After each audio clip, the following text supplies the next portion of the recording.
The continued fallout over parents' rights, the bill in Florida that effectively bans kindergarten, first grade, second grade, and third grade discussion of sex-related issues. Well, all of the conversation surrounding this, not surprisingly, has totally gotten lost from the reality of what the bill does.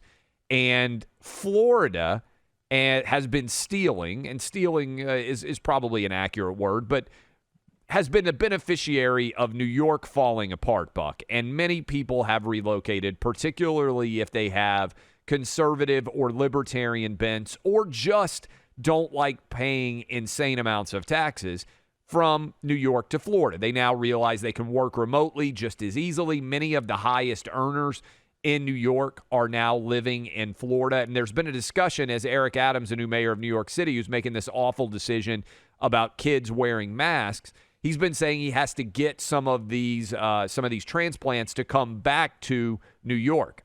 And now, this just said at one of his press availabilities, he's using this Florida bill as an excuse, and New York is evidently going to put billboards up in 5 different Florida markets saying gay people should move back to New York. This is real. Listen to Mayor Eric Adams. We're partnering with WPPP to put up billboards in major markets across Florida to let everyone know. We're targeting Fort Lauderdale, Jacksonville, Orlando, Tampa, and West Palm Beach.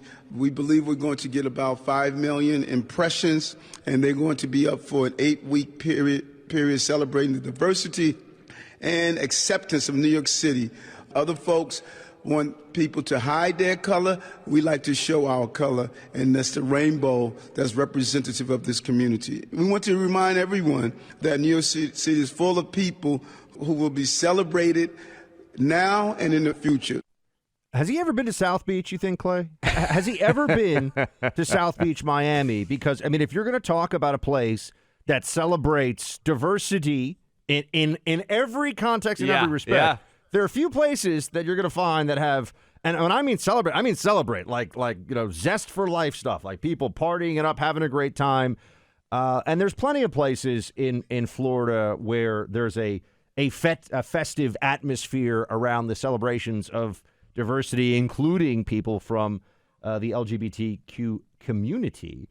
This is a campaign of virtue signaling for libs in the rest of the country. That's what the anti-don't say gay bill stuff is, just people telling everybody how wonderful they are. Has nothing to do with the reality in Florida. And Mayor Eric Adams is just turning that up a few notches to go even more into this. I would wager, I mean, maybe 1 or 2 people, just so they can then talk about it on Twitter. There will be no substantial migration from Florida over this bill, because everyone I know from New York who has left and gone to Florida, do you know what they all say? And I hate to say this as a New Yorker.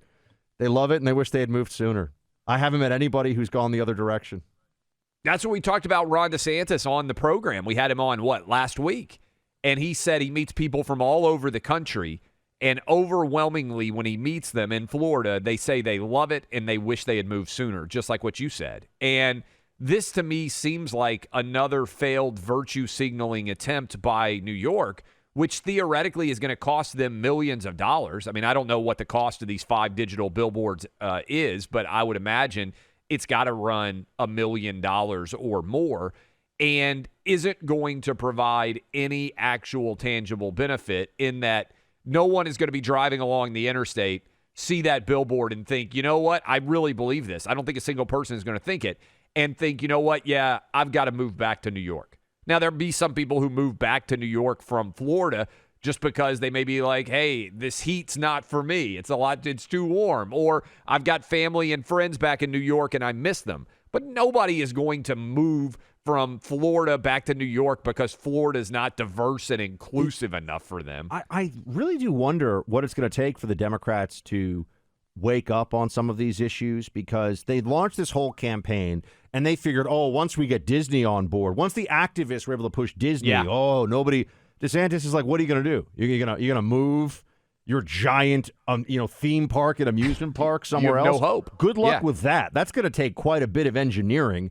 So don't think you're pushing around the state government with that. This is the way Republicans, when they are in power, need to act, and to actually be willing to stand strong and even go on offense legislatively about stuff like this, be willing to sign bills like the Don't Say Gay bill. Oh, wait, it's not called that. It's called the Parental Rights and Education bill. Why did they lie about it?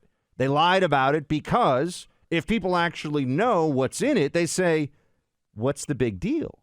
What's the big problem? This is just about not teaching small children gender politics and sexual identity instruction. Why is that such a problem for the left, Clay? Most Americans, a majority, including Democrats in Florida, by the way, see this and say, what's going on here, guys? It's a desperate move because Democrats looked at what happened in Virginia. They're looking at parents being angry. Even that clip, Buck, we played of Eric Adams, the mayor of New York City, being yelled at by parents as he's not wearing a mask.